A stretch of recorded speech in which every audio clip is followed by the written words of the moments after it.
Hello, everyone. This is Adam Meister, the Bitcoin Meister, the Disrupt Meister. Welcome to the Beyond Bitcoin show.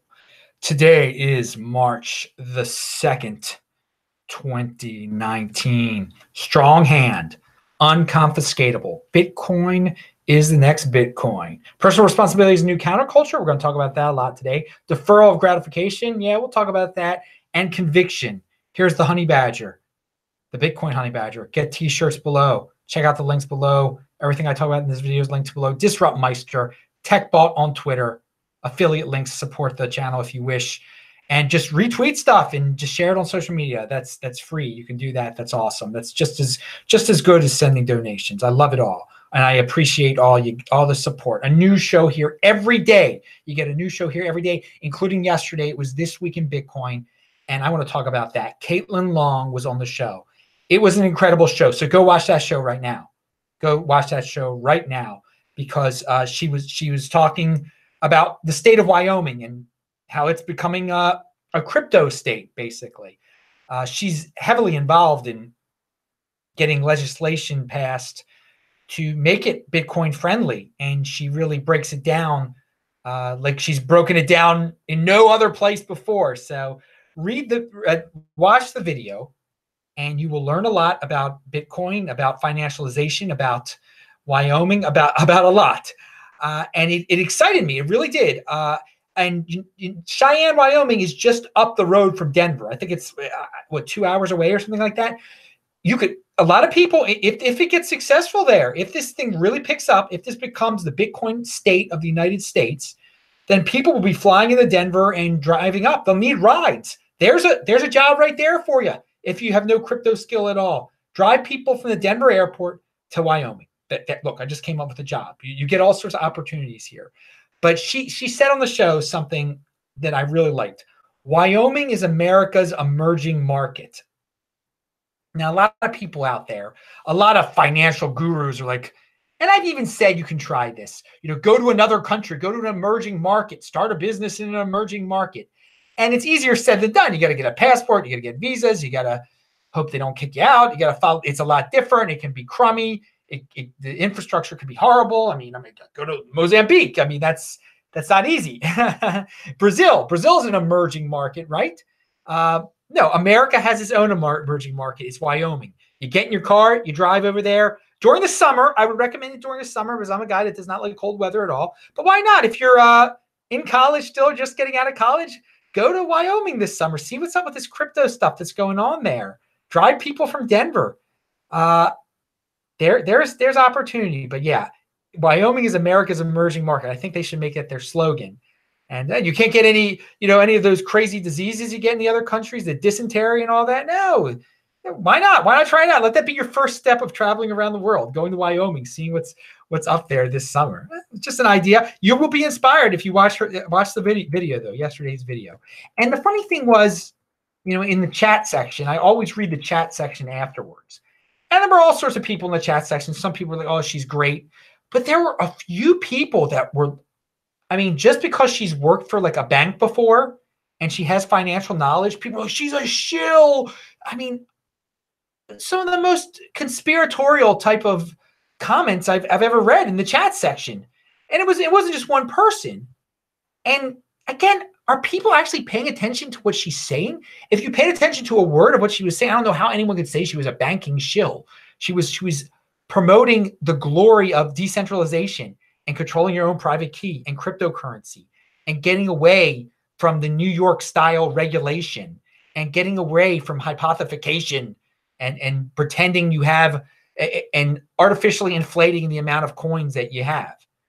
She's talking about sound money. I don't know how anyone could have insulted her like they were insulting her. But again, people just hear one word and they go off on rants. They don't pay attention. That listening comprehension, it's a lost art. It's very sad. It's very sad. And I've joked about it before, but yesterday was a prime example of that in the chat. Anyway, just thought I did notice that after I read the chat, I was like, who are these guys? I mean, and again, I understand that some people on the internet are bipolar, or seriously are bipolar. So maybe a few of the people that were saying that just have no control over what they're saying. I don't know. But yeah, you have to think some of it's just a lack of listening comprehension. And they just say, oh, she said money. She worked for a bank. She's bad. I mean, she was brilliant yesterday. It was so original. She's so original, talking about Wyoming. Who else is talking about this? Who else is in motion making a state crypto friendly? It's just it's impressive. And again, Colonel Swan Jr. just sent me some Bitcoin, a lot 0.0003107 Bitcoin, because I do not need permission. I am my own central bank. Pound that like button, Colonel Swan Jr. Thank you very much for the support, for the Bitcoin support. Dude, you really must like this channel if you gave your precious Bitcoin to the Bitcoin Meister. Thank you. I really appreciate your support. All right.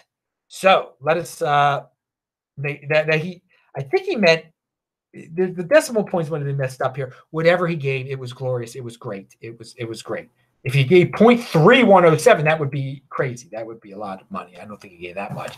But dude, if you did, then great. Then you're awesome. You're awesome if you gave 2 cents. That's very nice of you.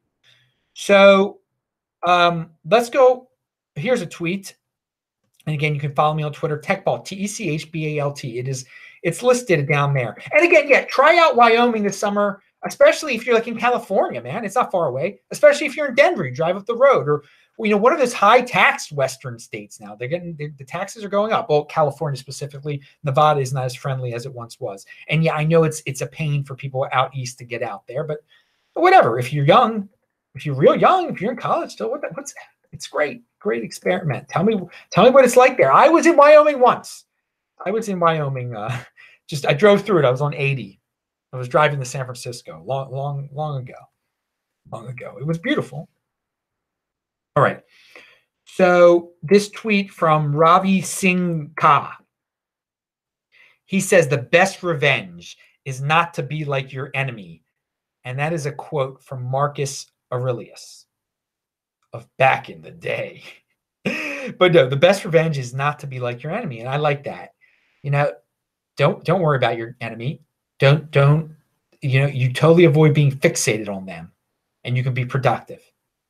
All right. If you're not seeking revenge, if you're just, you didn't like what someone did to you, somebody wronged you, then you don't wrong other people, and you're productive, and you're a better person, and you're in motion. Again, your enemies, I would assume your enemy is someone who is not in motion, and is someone who wrongs other people. And so you want to be the opposite of that. And yeah, that's a good quote. Think about it. Think about the quote. The best revenge is not being like your enemy. If you do find yourself like being jealous of someone, why does he have all those Lamborghinis? I want a bunch of Lamborghinis. No, you don't need to. It's just you're fixated on them. You want to be productive. You want to do your thing. Don't be jealous. Again, if someone has a lot of wealth, they shouldn't be your enemy unless they personally wronged you. But again, you should consider who your enemy is. This quote allows you to think about that too. I mean, if you find yourself going in a certain direction of someone that you consider your enemy, maybe they aren't your enemy. Maybe they're a role model and you're just jealous for some odd reason. Think about the quote. It's linked to below. All right. Here's an article speaking about envy. Here's an article. Now, I was just informed about this article. It's actually from June, I believe. It's a guilt and envy article. It's from The Atlantic. It is titled "The Birth of a New American Aristocracy." I can't pronounce the word aristocracy. Why can't I pronounce it right? The 9.9% hold most of the wealth in the United States. So this article points out that the top 10% of the people in the USA control most of the wealth. Okay. They own houses, et cetera, et cetera. But usually people are just complaining about the 0.1%. This person wanted to include the next 9.9%. And to be in the top 10%, your household has to have $1.2 million in assets. Now, again, that's, you could have a wife. It doesn't take into consideration a lot of things. And we'll get into that in a second. But Here's some quotes from the article, because this guy says he's in this class and he's guilty about it. Most important of all, we have learned how to pass all of these advantages down to our children. In America today, the single best predictor of whether an individual will be married, stay married, pursue advanced education, live in a good neighborhood, have an extensive social network, and experience good health is if the performance of his or her parents on the same metrics. Is the performance of his or her parents on the same metrics? Oh, and what a shock. Parents with personal responsibility produce similar offspring. Oh my God. We should feel so bad about that. I mean, oh, the guilt, the shame that someone's parents were had personal responsibility, instilled it in their children, and they ended up the same way and ended up just as wealthy as them. Wow, what a shock. All right. He continues and says, we're leaving the 90% and their offspring far behind in a cloud of debts and bad life choices that they somehow can't stop themselves from making. Well, wait. It's not your fault that other people are making bad decisions that you say they can't stop themselves from making. They don't have personal responsibility. They can't stop them. What are you saying? That you're some kind of godlike figure and you have to stop them? No, it's their responsibility to not make bad decisions. It's not your fault. The cloud of debts and bad life choices that they make, it's not your fault.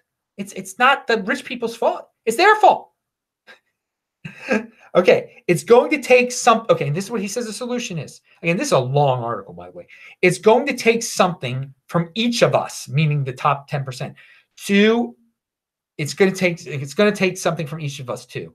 And perhaps especially from those who happen to be the momentary winners of this cycle in the game. We need to peel our eyes away from the mirror of our own success and think about what we can do in our everyday lives for the people who aren't our neighbors. We should be fighting for opportunities for other people's children, as if the future of our own children depended on it. It probably does. So again, that's a threat that, if we don't take care of their children, they're going to kill our children. I mean, this is ludicrous. This is ludicrous. No, they have no right to become riotous, murderous hordes of people. No, that's not because we didn't take care of them. They got to take care of themselves.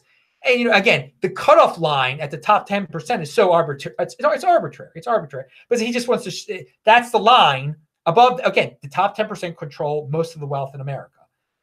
I mean, there's still people in the top 20% are doing pretty darn well too. You think that he paints a very dire picture. You think the people in the 10% under the top 10% are going to want to kill the top 10? No, they're not jealous. They're trying to get up there, and they have an opportunity to get. It just takes a personal responsibility, and it's not.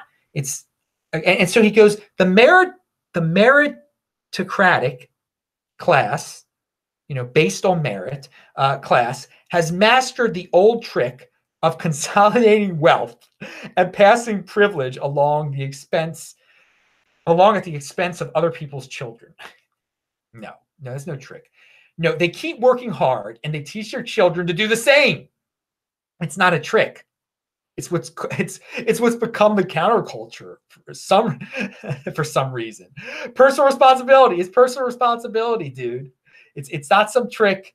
It's not the top 10% haven't mastered anything. It isn't a conspiracy. They're just they've taken the time to teach their children personal responsibility and to instill that as a value and to be responsible themselves. So, I mean, I have these questions asked. What percent of the people out there in the 90% again have no desire to work at all, have no desire to get married after impregnating people, have no desire to use birth control, and just want to spend $11 when they have $10? I mean, that's not my fault. I'd love to know the percentage of Americans who that's one of their qualities, because they're not going to succeed if they have no desire to work. I mean, I'd say 40% of Americans have either no desire to work, no desire to get married after impregnating someone. they don't use protection. These are or. So they did one of these things. And if you don't do these things, you're going to end up in a bad situation. You're not going to end up in the 10%. No. If you spend $11 when you have $10, if you want fancy things and you can't afford them, if you have no saving ability, that's for you to learn. And if you're on drugs, I mean, these are, I can't stop you from doing. That's you. You stop yourself from doing those things. You stop from. I mean, it's glorified to be a single mom these days. It's good, but no, that's not a way to get into the 10. How can a single mom get into the 10%? How can a single mom acquire $1.2 million worth of get to a net worth of $1.2 million? It's impossible. It's impossible. But how many people have chosen to be that way and think it's totally fine? I mean, and so what if they're not in the top 10%? They've made their choices. They'd rather have pleasure, live in beyond their means. I mean, that's their choice, and maybe they're happy that way. I don't know. I mean, again, what's to say? What's to say everyone should be in the 10%, top 10? What's wrong with not having $1.2 million in net worth? Again, how about if a guy is a single guy and he's just living a life? He doesn't own a house, yet he has $500,000 of net worth. Is that bad? Is that bad? He's not in the top 10%. He's not in this. So again, this is an article to, well, this guy wants everyone to share. This guy is obviously a fan of socialism.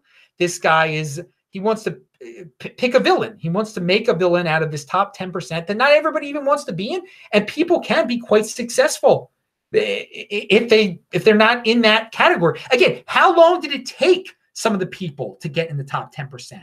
We're talking about mothers and fathers each working, having the right amount of kids they can afford, working for years and years and years so they can afford a nice house, paying off their mortgage. Then they're 50 years old and they have $1.2 million worth of assets. I mean, that took hard work, dude. You make it seem like it's easy, okay? And like it's a snap of the fingers. Does everybody want to do that? Does everyone want to be part of that machine? There's again, so you're picking on a class. You're saying it's unfair that they have 50% of the wealth. But I mean, these people, it didn't just come to them overnight. You're talking about people who worked many, many years to get there. And we're talking about, so the reason they have 50% of the wealth is because there's such a large part of the population who doesn't want to work at all, who loves getting government checks, who has absolutely zero assets. And that's their choice. I mean, whatever. This is real life. If you feel bad about it, then, start a charity for people who like to impregnate people and and not get married. I mean, there's your charity right there. See how many people will contribute to it. Good luck. So what else do we have? Oh, yeah. So I talked about how many years did it take. And then Ben Shapiro said this on his show. And I think this is kind of, this wasn't his reply to that article, but one could use it as a reply to this article that I was just talking about. Make up false enemies so you can declare yourself a hero. Pound that like button. I think that's what the author was. He was going down that path. It seems like it's very popular in the Western world today. You make up some false enemies. You say how evil they are, and then so you can say you're the hero. You're against them. You're against the 10%. You're against the 20%. You're against those Bitcoin holders that were long-term thinkers. They're the enemy. I'm the hero. It's such a cop-out. It's such a, hey man, you do your thing. I'll be in the Bitcoin overlay, man. You can say I'm a villain, and you can do nothing. You can't take away my wealth. All right. So let's talk about, we talk a little bit about traditional success. And life is changing. The world is changing, right? Because of Bitcoin, because of the internet. And you can define success any way you want to define it. And the traditional success, don't get stuck in that paradigm. So there's some pretty lame steps most people think they have to take to attain success. And this is traditional. You have to get a real job with a salary, every 2 weeks. You got to get paychecks every 2 weeks. You got to get the right degree from the right school. You got to write the correct cover letter. You got to be able to deal with HR correctly and say the politically correct things. You have to deal with drama at your workplace. You inter-office politics. You got intra-office politics. You gotta deal with that. But why? Why do you still have to do that? Why do you have to do all of those things? I mean, you don't need a regular scheduled paycheck anymore. You don't need that. That's what the world made you think you need. But you don't, in this world, you don't need that anymore. I don't get paid every 2 weeks. I haven't gotten paid every 2 weeks for so long. I haven't had a regular job. Oh my God. You know, I've been entrepreneurial for quite some time, but it's easier now. It's easier now. You get, there's nothing wrong if you're a young person. Why not experiment? Do some odd jobs here and there. Try to do a YouTube channel. Do something on the internet. Buy Bitcoin. There's work for a consultant in the internet land in cryptocurrencies. There's so many different ways you can go, and you know, it's free time is something that is very valuable in this world. Don't spend. That's one of the big things you can do. Again, the part of the traditional paradigm is, yeah, I got to spend a lot of money to impress everybody. And then I got to deal with HR at work. You know, no. And you get, oh God, I don't know how anyone can have employees. I don't know how anyone can deal with it, like HR and that kind of stuff. It seems like just a nightmare to me. Because again, I've been independent for quite some time. Yeah, there's lots of different ways to go in life now. Do not be pressured to get into all of those things. Right college, right job, right car, right degree, right cover letter, right things you have to say at work. Oh my God. And then it could all end in a second. You're not prepared for it.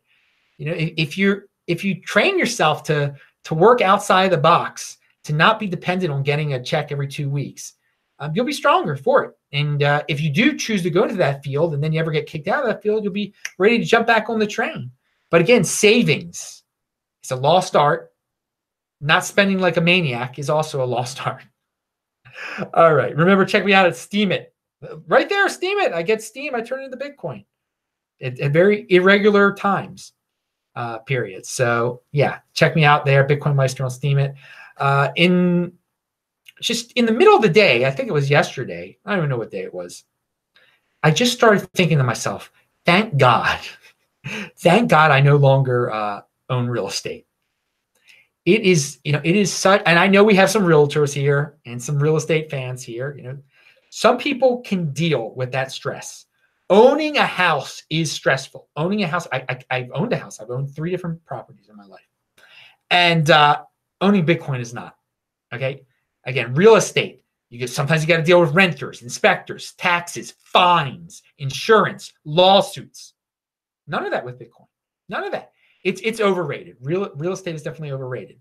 Now again, if you're what I did, I mean, you get if you can get a real cheap house and you got friends and you can rent out different parts of the house to your friends, but again, then your friends don't end up your friends. That can happen too when you're dealing with real estate.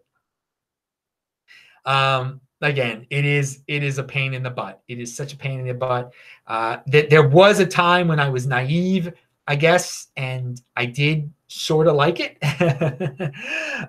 There were some wild times back in the day in Reservoir Hill. You probably could read about that somewhere. There's some old videos on this channel, actually. There's some old videos from when there were some fun times there. But again, it is overrated as you start realizing some of the pitfalls, as you start dealing with housing inspectors and the property taxes. It's horrible. It can be horrible. But it was, I will say this, it was a way to not have a 9-to-5 job also. Again, I lived in such a rough area of Baltimore. I mean, it was part of a project to, it was outside the box. It was to get the area better by living on this street.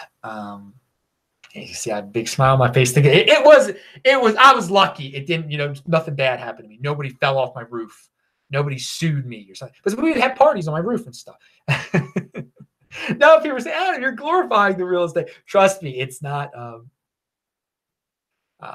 If you can handle it, it takes a certain type of personality to be able to handle it. Okay, when you're dealing now, thank God I've never had to deal with Section 8 renters. That's a whole nother. If you're that type of landlord, you have to be a whole nother type of unique beast. I mean, it's horrible. It must be horrible How can you take it? How can you take that? Having Section 8 renters, I mean, and then they just stop paying and what they do to a building is unbelievable. All right, I went on a real estate rant a little bit there, but yes. And again, what's wrong? Renting, moving from city to city, you have so much freedom like I do. I don't need to have a status symbol of a house. I know what it's like to have a house and say, and people think, oh, people would say all the time, oh, this is the coolest house, Meister. This is the coolest house. We're partying at your house. Yeah, your July 4th party is legendary. But no, you don't need that. You don't need that at all. No, you don't need a status symbol. It's so, because other than July 4th, it's a pain in the butt, right? All the other days of the year. And yeah, it's renting is fine. It can be, you don't have to pay the insane property taxes, the fines, the insurance. You got to do the math. Do the math on every financial decision you make. How about that? And by the way, again, I rank Bitcoin the best asset you can have. That's the bottom line of this. That's the bottom line. All right, Economic Invincibility had a video where he talked, and this is alternative lifestyles. This is budgeting, being able to save money. And this is a serious video he made about living in your car. Living in your car. He recommends the top 5 cars to live in. And so if you're young, if you're right out of college, why not try it out? It seems like fun. And you know what? If you're 23 years old, it probably is a lot of fun. It probably is. Driving from city to city, living in your car, getting into adventures. You're not saving money. You're not doing it safe. Again, I have slept in cars before. And in rental cars before. They're nice. I've slept in the back of a rental car. It's fine. In a warm temperature area. And in a cold, and where it got colder at night too. At one point, I wouldn't recommend doing that, but not super cold. But again, there's little things you can do. Again, not for everyone, but again, yeah, it's not going to impress some. But you're there to make yourself happy. You're not there to impress the whole world, and you're going to learn a lot about yourself. You're going to learn a lot about opportunities and about people and how to save money. If you put yourself in that position, you'll learn how to save money. And again, here's something that I did the few nights that I've slept in cars through the years. What you do is that you pull into the Hampton Inn, in the United States at least, pull into the Hampton Inn, maybe sleep in their parking lot overnight. They don't check. Wink, wink. Not that I even did that. And no, they don't. I've slept in the Hampton Inn parking lot before. And what you do is right around 7 a.m. in the morning, they have a shift change. So you just walk in, you look decent. They're changing at the front. They don't see who's walking in and out. And you just go right into the bathroom and you defecate then. That's if you need to defecate. That's how you defecate during these things. You go in, and it's a nice, it had been recently cleaned, usually around 7 a.m. And you take care of business in there real quick. And that's a little tip for the people that are thinking about it, that are seriously thinking about it. He didn't mention that in his video, but I mean, that's a real life experience of mine. Yeah, when I saw Mount Rushmore, actually, I did something like that. All right, so moving on. Beyond Bitcoin, baby, pound that like button. And that's probably mostly for guys. Women, I wouldn't recommend the sleeping in the car thing, because it is a dangerous world out there. I don't know. If you can hide if they can't see you, then you're good. But I don't want to recommend it for women.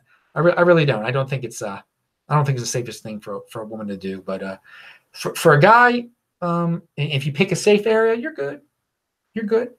Now again, don't do this like in where I lived in Baltimore City. Don't do that. Don't never do that in a post-industrial city, not so good neighborhood.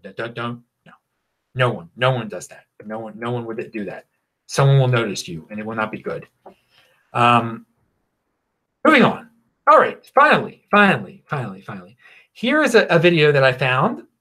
It's by a Jewish guy in New York. His organization is called Jewish Task Force, JTF. And he is a conservative guy. Now it's very rare in the media world that you encounter a conservative, a far right conservative, or a right. I'm going to say, I don't know if this guy's far right. I mean, it depends what you think. I think people will be shocked by this video, to tell you the truth. I think because most people are like, Jewish people talk about liberal ideas, and when they're speaking, he speaks about Israel, and he talks about and he defends Israel very strongly. You'll see, and I think a lot of people don't get to see this hardcore side of some Jewish people. And it is a diverse group of people. It's not just a bunch of people saying, "Oh, be my friend. I want to fit in. I want to be liberal." I mean, you can see that with me. I'm not that way at all. But I'm not like this dude either. I'm not exactly like this guy. He supports the Zehut. And he does not represent the Zehut party because they're in Israel and he's just a guy in America. And he has definitely has some religious undertones. But a lot of people are going to say this is wild stuff. Why are you sharing this stuff, Adam? Well, it's something different. It breaks out of the mold of what you think a Jewish person is if you see this guy. And maybe some of you guys have seen this guy on YouTube before. And he is in New York. So yeah, check that out. I think some people will get a kick out of it. And the haters are going to hate it, but hey, whatever. It's the way some people think, and you don't get to hear that side of the story very often that this guy is talking about. So that is linked to below. And again, if you're not interested in Israel and Judaism and stuff, you'll probably like, I don't care about this stuff. And yeah, you shouldn't. All right, but some people do, and it was something that I found interesting. All right, because I am interested in that. You hear a lot of people call Netanyahu. He's so right. He's not extreme at all. Not at all. He's a socialist too. All right. I'm Adam Meister, the Bitcoin Meister, Disrupt Meister. Remember to subscribe to this channel, like this video, share this video. Check out the links below. Pound that like button. Bang that bell button. And yeah, you can stay at the Hampton Inn whenever you want to. See ya. Bye.